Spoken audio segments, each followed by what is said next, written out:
നമസ്കാരം. മലയാളി വാർത്തയിലേക്ക് സ്വാഗതം. മാസപ്പടി വിവാദത്തിൽ കേന്ദ്രം നിലപാട് അറിയിക്കാത്തതിൽ അതൃപ്തി അറിയിച്ച് ഹൈക്കോടതി. മുഖ്യമന്ത്രിയുടെ മകൾക്കും കമ്പനിക്കും എതിരായ മാസപ്പടി ആരോപണത്തിൽ സീരിയസ് ഫ്രോഡ് ഇൻവെസ്റ്റിഗേഷൻ ഓഫീസ് അന്വേഷണത്തിന് തടസ്സമില്ലെന്നും ഹൈക്കോടതി വ്യക്തമാക്കി. വിശദീകരണം നൽകാൻ 2 ആഴ്ച സമയം വേണമെന്ന് കേന്ദ്രം അറിയിച്ചു. SFIO അന്വേഷണം വേണമെന്നതിൽ കേന്ദ്രം നിലപാട് അറിയിച്ചിരുന്നില്ല. SFIO അന്വേഷണത്തെ CMRL-ഉം KSIDC-യും എതിർത്തിരുന്നു. ഈ കേസിൽ കേന്ദ്ര സർക്കാർ നിലപാട് അറിയിക്കാത്തതിനാൽ കേസ് ഫെബ്രുവരി 12 മാറ്റിയിരിക്കുകയാണ്. സീരിയസ് ഫ്രോഡ് ഇൻവെസ്റ്റിഗേഷൻ അന്വേഷണത്തിലാണ് കേന്ദ്ര സർക്കാർ നിലപാട് വ്യക്തമാക്കാതിരുന്നത്. ഇതിലാണ് ഹൈക്കോടതി അതൃപ്തി അറിയിച്ചത്. എന്തായാലും സമയം ചോദിച്ചിരിക്കുകയാണ് കേന്ദ്രം ഈ ഒരു വിഷയത്തിൽ നിലപാട് അറിയിക്കാൻ. കമ്പനികാര്യ മന്ത്രാലയത്തിന്റെ അന്വേഷണം ഉണ്ടെങ്കിലും SFIO അന്വേഷണമാകാമെന്നാണ് കോടതിയുടെ നിലപാട്.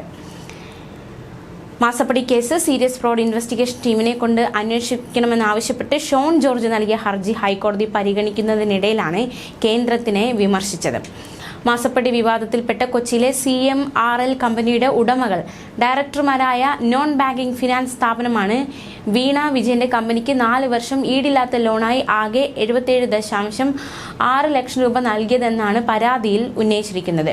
മാസപ്പടിയായി കൈപ്പറ്റിയെന്ന് ആരോപണമുയർന്ന 1.72 കോടി ലക്ഷത്തിനു പുറമേയുള്ള തുകയാണിത്. ഇക്കാര്യത്തിലും വിശദമായ പരിശോധന വേണമെന്ന ആവശ്യം ഉന്നയിച്ചിട്ടുണ്ട്. ഹൈക്കോടതിയിലും ഇക്കാര്യം ഉന്നയിക്കുകയുണ്ടായി.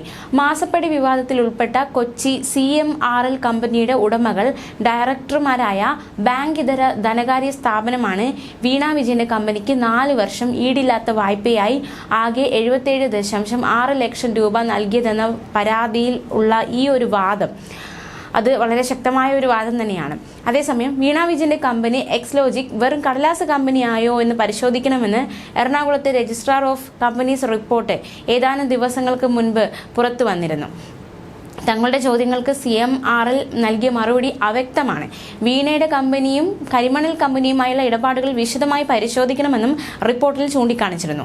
കരിമണൽ കമ്പനിയിൽ 13% ഓഹരിയുള്ള സർക്കാർ സ്ഥാപനമായ KSIDC-യുടെ കണക്കുകൾ പരിശോധിക്കണമെന്നും റിപ്പോർട്ടിലുണ്ടായിരുന്നു. എക്സ്ലോജിക്കുമായി ബന്ധപ്പെട്ട കാര്യങ്ങളിൽ കമ്പനി ഉടമയും മുഖ്യമന്ത്രി പിണറായി വിജയന്റെ മകളുമായി വീണയ്ക്ക് മൗനം, വീണ ഈ വിഷയത്തിൽ മറുപടി പറയുന്നില്ല എന്നതടക്കമുള്ള ആരോപണങ്ങളൊക്കെ ഉന്നയിക്കപ്പെട്ടിട്ടുണ്ടായിരുന്നു. കൊച്ചിയിലെ ശശിധരൻ കർത്തയുടെ CMRL-ൽ നിന്ന് വ്യക്തിപരമായി കൈപ്പറ്റിയ 55 ലക്ഷം രൂപയെ പറ്റിയുള്ള ചോദ്യങ്ങൾക്ക് പോലും കർണാടക രജിസ്ട്രാർ ഓഫ് കമ്പനിക്ക് വിശദീകരണം നൽകാതെ വീണ വിജയൻ ഒഴിഞ്ഞു മാറുകയായിരുന്നു. ന്യൂസ് ഡെസ്ക് മലയാളി വാർത്ത.